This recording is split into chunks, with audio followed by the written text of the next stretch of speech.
ये कहानी एक ऐसे लड़के और लड़की की है जिनको हमेशा एक साथ होना चाहिए था, लेकिन जब साथ हो सकते थे तब उन्होंने साथ रहने का सोचा नहीं, और जब सोचा तब तक जिंदगी उनके फैसले से बहुत आगे निकल चुकी थी।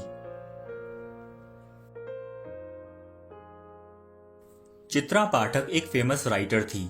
हर साल 10 अक्टूबर को वो अपनी नेक्स्ट बुक का अनाउंसमेंट करती थी, और आज भी 10 अक्टूबर के दिन चित्रा पाठक एक प्रेस कॉन्फ्रेंस में अपनी नेक्स्ट बुक लॉन्च के बारे में लोगों को बता रही थी।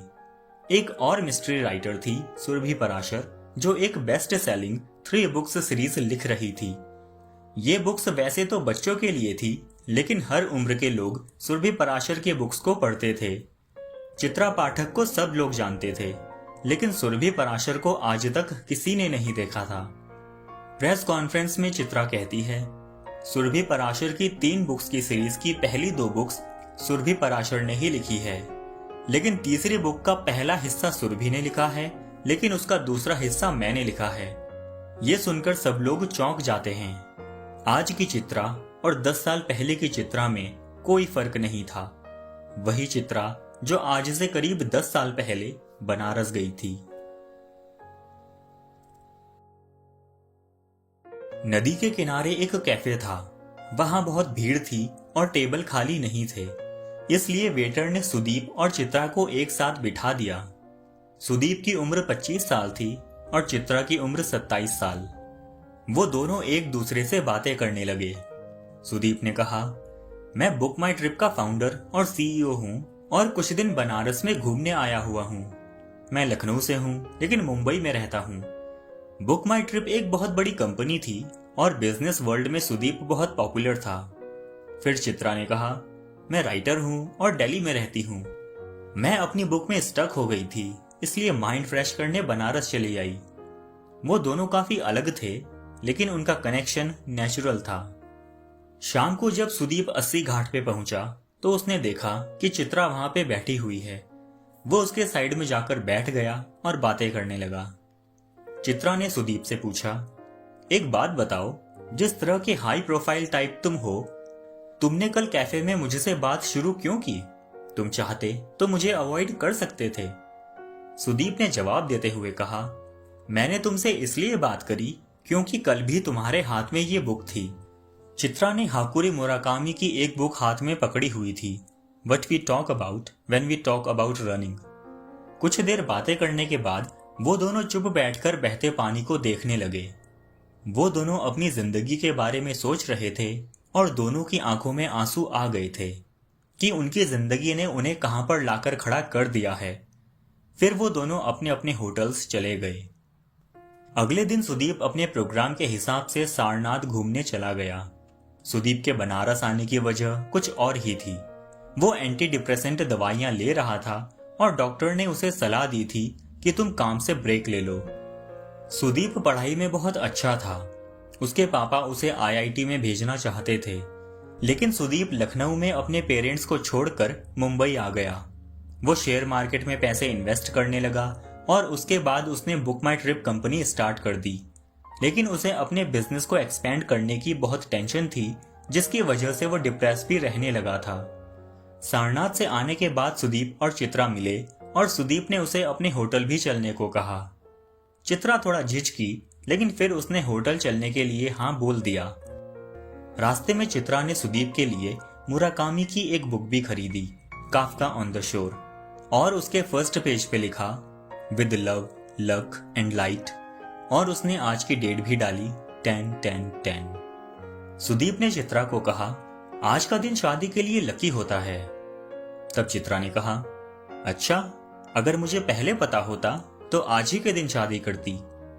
उस टाइम सुदीप को बहुत सरप्राइज हुआ कि चित्रा पहले से शादीशुदा है, लेकिन वो दोनों फिर भी होटल आ गए। वहां उन्होंने एक दूसरे के पास्ट के बारे में बातें की।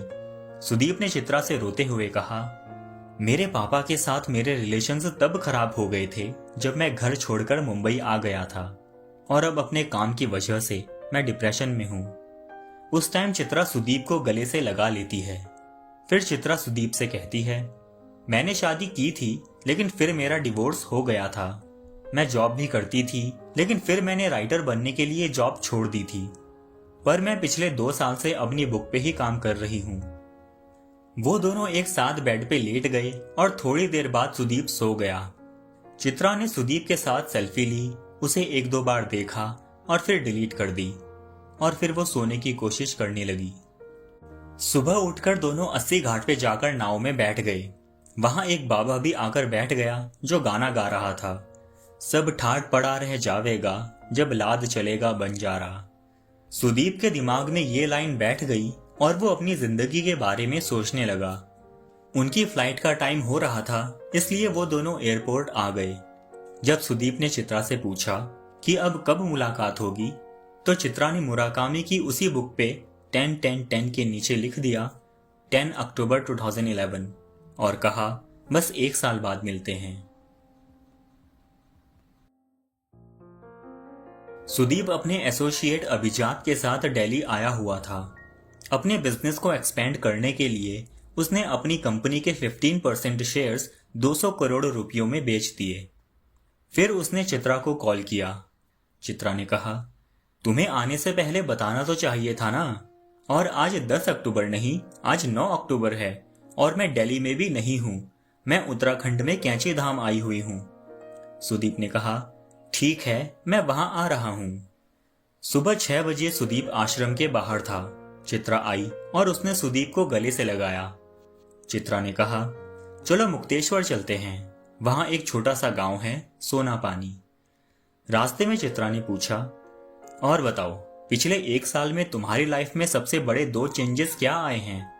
सुदीप ने कहा, पहली चीज मेरी गर्लफ्रेंड बन गई है, उसका नाम सुनैना है और वो मेरे ऑफिस में ही बिजनेस हेड है, और मैंने अपनी कंपनी के 15% शेयर्स कल बेच दिए हैं। अब तुम बताओ। चित्रा ने बताया, मेरी बुक का फर्स्ट ड्राफ्ट कंप्लीट हो गया है, लेकिन मुझे मजा नहीं आ रहा है। सोना पानी में जिस जगह हम जा रहे हैं, मेरी बुक के हीरो हीरोइन भी पहली बार वहीं मिले थे। सोना पानी घूमने के बाद वो दोनों वापस आ गए। अगले दिन चित्रा ने सुदीप को एयरपोर्ट ड्रॉप किया।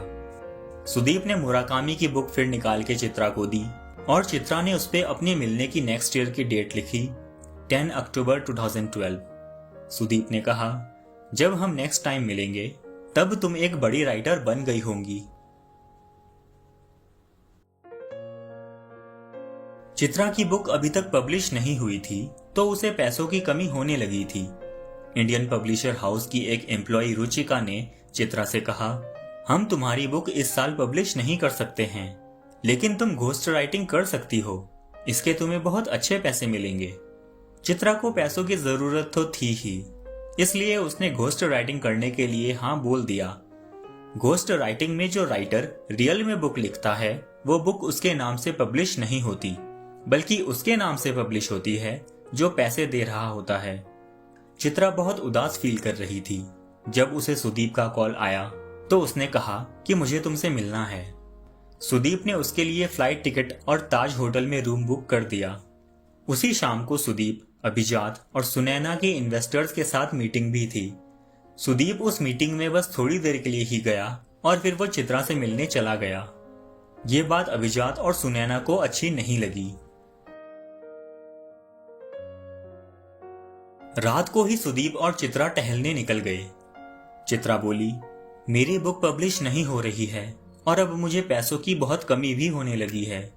तब सुदीप ने चित्रा को पैसे देकर उसकी हेल्प करने को कहा, लेकिन चित्रा ने पैसे लेने से मना कर दिया। उस टाइम सुदीप को सुनैना का भी कॉल आया।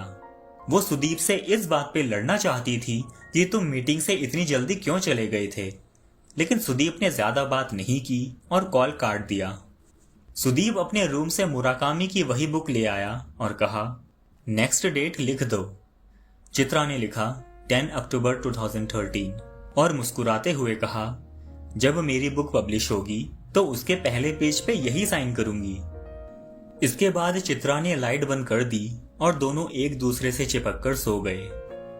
जब चित्रा सुबह उठी तब तक सुदीप जा चुका था, लेकिन सुदीप ने चित्रा के लिए एक नोट लिखा हुआ था।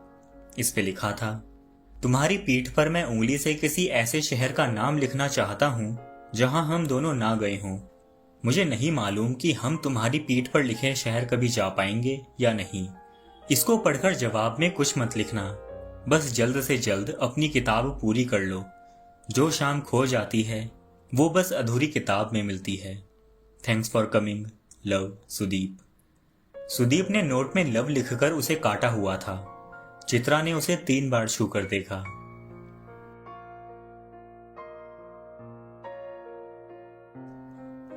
इंडियन इन्वेस्टर्स से सुदीप खुश नहीं था। वो लोग सुदीप को सीईओ की पोजीशन से हटाने की बात भी कर रहे थे। इसलिए सुदीप सुनैना और अभिजात के साथ जापान गया और एस बैंक को अपने 10% शेयर्स 251 करोड़ रुपीस में बेचकर आ गया। लेकिन 10% शेयर से चले जाने की वजह से वो खुश नहीं था। चित्रा कॉफी शॉप में बैठकर इंडियन पब्लिशिंग हाउस की रुचिका का वेट कर रही थी। चित्रा ने जो बुक घोस्ट राइटिंग करते हुए लिखी थी वो बेस्ट सेलिंग बुक बन गई थी। लेकिन अफसोस इस बात का था कि उस पे चित्रा का नाम कहीं नहीं था। रुचिका ने कहा, तुम्हारे लिए एक और घोस्ट राइटिंग का ऑफर है। इसमें पैसे भी डबल मिलेंगे। मेरे पास एक टीवी शो की राइटिंग जॉब का भी ऑफर है। पैसे भी बहुत अच्छे मिलेंगे। लेकिन तुम्हारी बुक हम इस साल भी पब्लिश नहीं कर सकते हैं। यह सुनकर चित्रा बहुत उदास हुई। उसने रुचिका से कहा, मुझे 1-2 दिन सोचने का टाइम दो। और इसके बाद वो चले गई।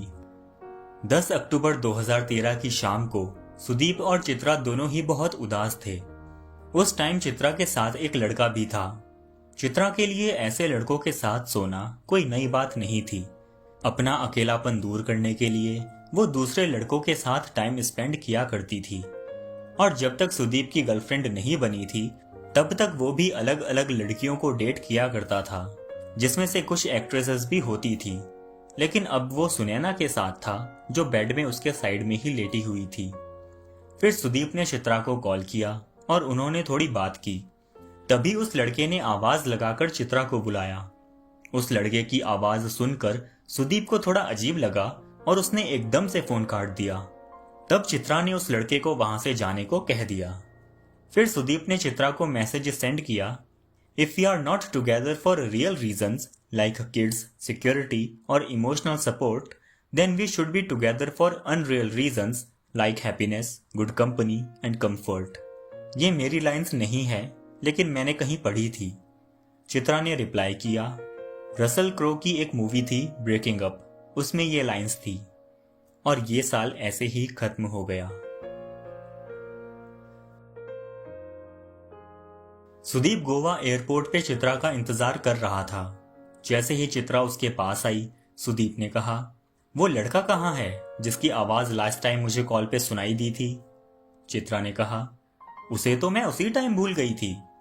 फिर दोनों कार में बैठकर ताज होटल की तरफ निकल गए, जहां पर सुदीप ने रूम बुक कराया हुआ था। इस बार उसने सिर्फ एक ही रूम बुक कराया था। चित्रा ने कहा, मैं अभी भी घोस्ट राइटिंग ही कर रही हूं क्योंकि मुझे पैसों की जरूरत है। सुदीप ने कहा, मैंने अपनी कंपनी के बहुत से शेयर बेच दिए हैं। ऐसा भी हो सकता है कि बोर्ड ऑफ डायरेक्टर्स मुझे सीईओ की पोजीशन से हटा ना दें। और मैं सुनैना से शादी भी कर रहा हूं। मैं 35 साल की एज में रिटायर होने का सोच रहा हूं। शाम को वो दोनों बीच पर घूमने भी गए। दोनों एक दूसरे के साथ बहुत कंफर्टेबल फील कर रहे थे। सुदीप ने अपने बैग से मुराकामी की बुक निकाली और चित्रा ने उस पर डेट डाल दी, 10 अक्टूबर 2015। फिर वो दोनों होटल रूम में आ गए और इस बार उनके बीच वो सब कुछ हुआ जो एक लड़के और लड़की के बीच में हो सकता था। रात को होटल में आकर उन्होंने सेक्स किया और सुबह तक वो एक दूसरे से चिपक कर ही सोए हुए थे।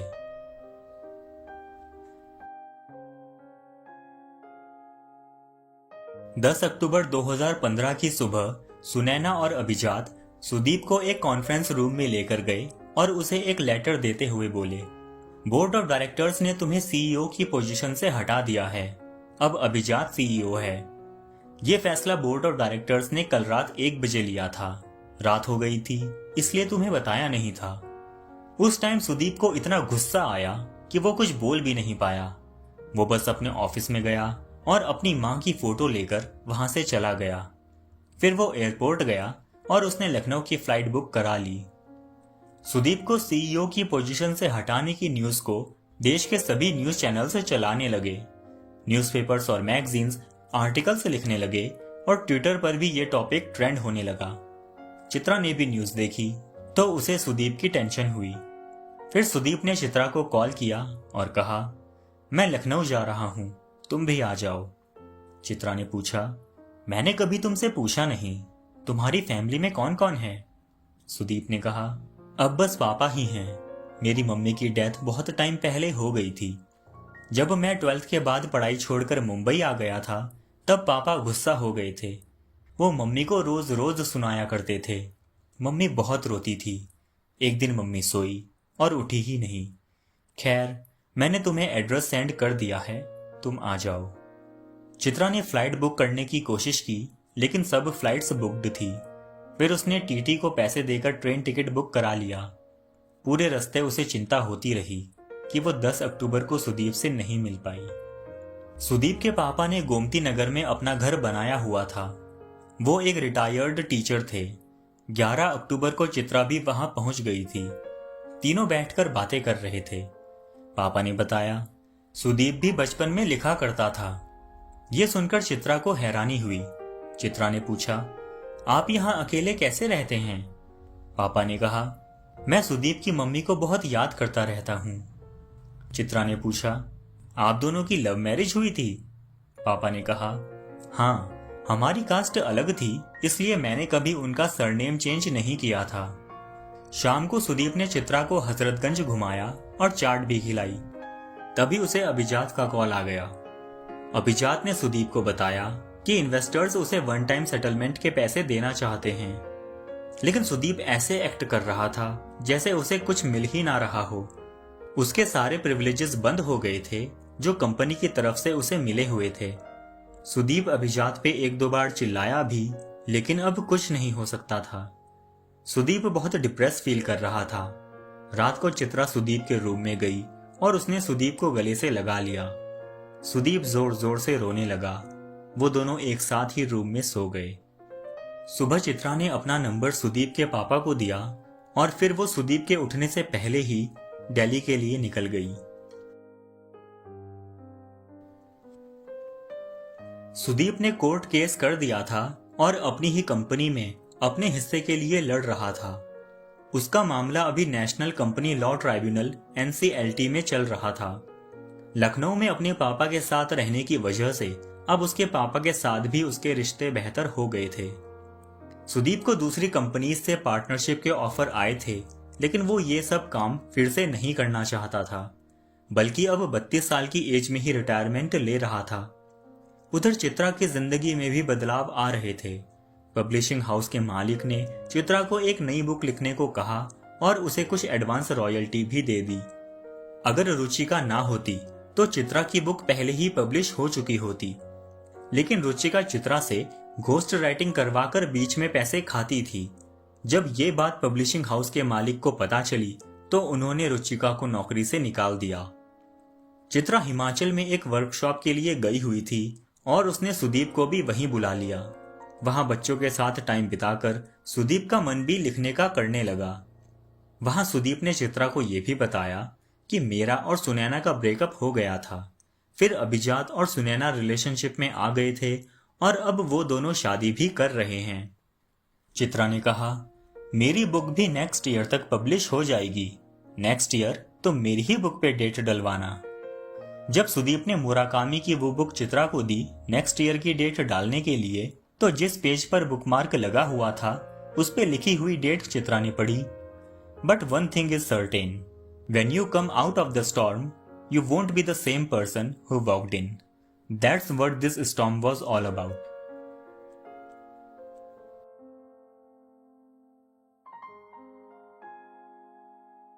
चित्रा की बुक पब्लिश हो गई थी, लेकिन वो ज्यादा बिक नहीं रही थी। ऐसा नहीं था कि बुक अच्छी नहीं है, बुक तो अच्छी थी, बस लोगों को उस बुक के बारे में पता नहीं था। सुदीप मुंबई में था, इसलिए चित्रा उससे मिलने वहीं चले गई। कोर्ट का फैसला आने वाला था, इसलिए चित्रा भी सुदीप के साथ NCLT गई।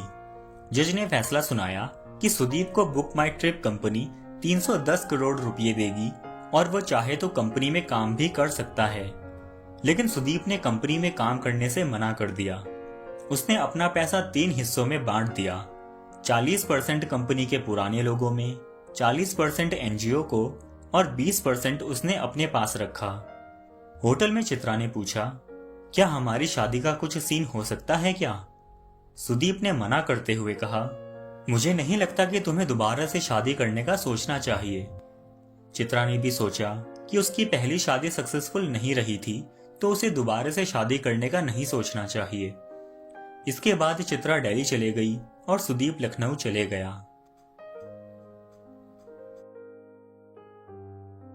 चित्रा की दूसरी बुक सुपरहिट हो गई थी। अब वो एक सेलिब्रिटी राइटर बन गई थी। उधर सुदीप अब घर पे कम और रोड पे ज्यादा रहता था। अब वो पूरा इंडिया घूम रहा था। 10 अक्टूबर का दिन आ रहा था, इसलिए वो चित्रा से मिलने दिल्ली चले गया। अगले कुछ दिन चित्रा और सुदीप एक साथ रहे। रात को चित्रा बुक लिखती थी और सुदीप उसे कॉफी बनाकर दिया करता था। कभी कभी वो दोनों साथ बाहर घूमने भी जाते थे। सुदीप भी अपनी डायरी लिखा करता था। जाने से पहले उसने चित्रा को कहा कि अगले साल जब हम मिलेंगे तो मैं तुम्हें कुछ लिखकर दिखाऊंगा।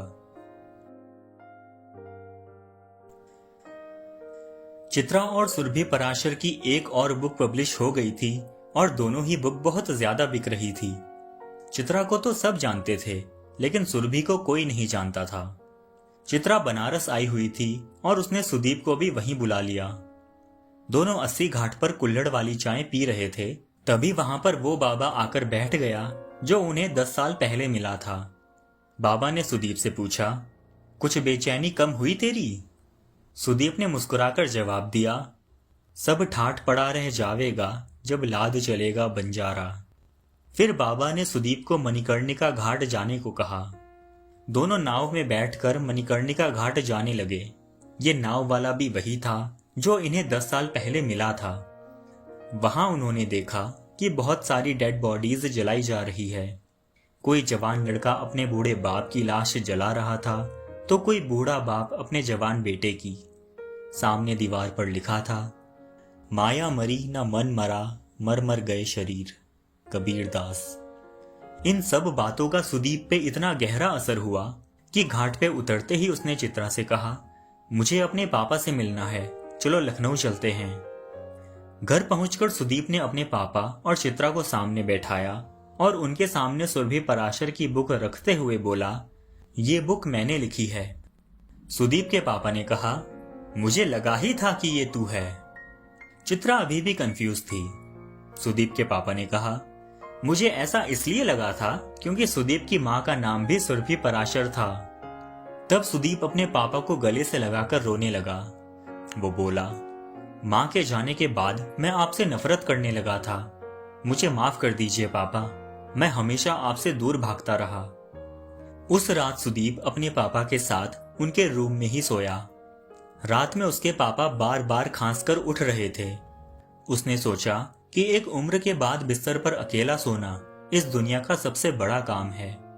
सुबह उठकर सुदीप ने अपने पापा और चित्रा को बताया कि उसके पास जो 50 करोड़ रुपए हैं, वो पैसे वो सुरभि पराशर फाउंडेशन में दे रहा है। ये फाउंडेशन बच्चों को स्कॉलरशिप देगा। साथ ही उसकी बुक से जो भी पैसे आएंगे वो भी सुरभि पराशर फाउंडेशन में ही जाएंगे। सुदीप और चित्रा ने यह भी डिसाइड किया कि वो दोनों अगली 10 अक्टूबर को शादी कर लेंगे। इसके बाद चित्रा दिल्ली चले गई और सुदीप नॉर्थ ईस्ट घूमने का प्लान बनाने लगा। पेपर वर्क पूरा करने के बाद 15 दिसंबर को सुदीप अपनी कार से गुवाहाटी के लिए निकल गया। एक शाम को वो गोरखपुर के एक गांव में था और वहां पर पंचायत चल रही थी। सुदीप भी वहां जाकर बैठ गया और उनकी बातें सुनने लगा। एक लड़के ने सुदीप को बताया, ठाकुर के लड़के ने एक दूसरी जात की लड़की के साथ जबरदस्ती की थी और अब वो लड़की मां बनने वाली है। ठाकुर लड़की को 11,000 रुपये देकर और सारे गांव को खाना खिलाकर अपना पीछा छुड़वा रहा है। लेकिन लड़की के घर वाले कह रहे हैं कि ठाकुर को ज्यादा पैसे देने चाहिए क्योंकि उनकी लड़की बिना शादी किए हुए ही मां बनने वाली है। अब कोई उससे शादी नहीं करेगा। ये सुनकर सुदीप को बहुत गुस्सा आया और वो पंचायत के आगे जाकर बोला, मैं एक पत्रकार हूं। सुदीप ने यह सोचा था कि वो इन सब लोगों को पुलिस के पास लेकर जाएगा। सुदीप का अपने आप को पत्रकार बताते ही पूरी पंचायत में खलबली मच गई। कुछ लड़के उसे पकड़ने उसके पीछे दौड़े। सुदीप भागकर अपनी कार में बैठा और वहां से निकलने लगा। लड़के मोटरसाइकिल से उसका पीछा करने लगे। कोहरा हो रखा था। जैसे ही वो हाईवे पे आया, तभी एक ट्रक ने उसकी कार को टक्कर मार दी। सुदीप को हॉस्पिटल ले जाया गया और उसके पापा को खबर कर दी गई। उसके पापा गोरखपुर हॉस्पिटल के लिए निकले और उन्होंने चित्रा को भी बुला लिया। 16 दिसंबर की सुबह सुदीप इस दुनिया से आजाद हो गया। अब चित्रा और सुदीप के पापा की जिंदगी उलट गई थी। चित्रा ने लिखना छोड़ दिया था और वो सुदीप के पापा के साथ लखनऊ में ही रहने लगी थी। एक दिन घर की सफाई करते हुए उसे वहां सुदीप की तीसरी किताब के कुछ पन्ने मिले। उसने पब्लिशर से बात की तो उसे पता चला कि ये तीसरी बुक 10 अक्टूबर 2020 को लॉन्च होने वाली थी। फिर चित्रा ने सोचा कि अब उसे ही इस बुक को पूरा करना होगा। चित्रा का मन था कि सुदीप की इस आखिरी किताब में सुदीप के बारे में सब कुछ लिखा जाए। 10 अक्टूबर 2020 को दिल्ली में बुक लॉन्च की प्रेस कॉन्फ्रेंस रखी गई। प्रेस कॉन्फ्रेंस में चित्रा ने बताया कि मैंने ही सुरभि पराशर की तीसरी किताब का आधा हिस्सा लिखा है। यह सुनकर सब लोग हैरान हो गए। उसने आगे कहा, इस किताब पर सुरभि पराशर का नाम तो होगा ही, लेकिन साथ में सुदीप यादव का नाम भी होगा। सुदीप कोई काम छोटा नहीं करता था, इसलिए सुरभि पराशर फाउंडेशन से हर साल 5 नए लेखकों को स्कॉलरशिप दी जाएगी और हर साल एक नए लेखक को 10 लाख रुपए मिलेंगे। शाम को चित्रा 80 घाट पर बैठ गई। तभी वो बाबा भी वहां आकर बैठ गया और कुछ बोलने लगा। चित्रा पहले तो दूसरी तरफ देखती रही, लेकिन फिर जैसे ही उसने बाबा की आंखों में देखा तो उसे लगा कि ये सुदीप की आंखें हैं। उस बाबा ने चित्रा से कहा, हर आदमी के अंदर एक औरत होती है और हर औरत के अंदर एक आदमी। हर आदमी अपने अंदर की औरत को बाहर ढूंढता है, लेकिन वो उसे बड़ी मुश्किल से मिलती है, और हर औरत अपने अंदर के आदमी को बाहर ढूंढती है और वो उसे बड़ी मुश्किल से मिल पाता है। कई बार वो अधूरे ही रह जाते हैं, लेकिन अगर अधूरा हिस्सा मिल जाए तो आदमी मरकर भी नहीं मरता। तू ध्यान से देख, वो कहीं नहीं गया, वो तेरे पास ही है। रात में किसी से मिलकर सुबह तक उसे भूल जाना सुदीप के लिए नया नहीं था, और चित्रा एक कहानी लिखने के बाद ये भुला देती थी कि वो किरदार से सच में मिल चुकी है। इसलिए इस कहानी का सिरा सही से पकड़ने के लिए हमें 10 साल पीछे जाना होगा। ठीक उसी दिन जिस दिन चित्रा और सुदीप एक साथ 80 घाट पर बैठे थे।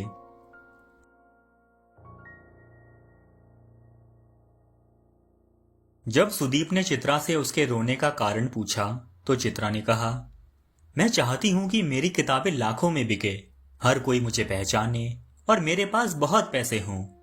सुदीप ने कहा, तो इसमें रोने वाली क्या बात है? तुम्हें रिच एंड फेमस होना है, वो तुम एक दिन जरूर हो जाओगी, लेकिन तुम्हारी जिंदगी में परेशानियां भी बढ़ जाएंगी। फिर तुम इस दुनिया को मेरे नजरिए से देख पाओगी। हमें जिंदगी में मिलता सब कुछ है, बस टाइम से नहीं मिलता। वहां बैठे हुए चित्रा को वो सब बातें याद आ रही थी। उसे ऐसा लग रहा था कि सुदीप गया ही नहीं है, बल्कि उसके साथ ही है।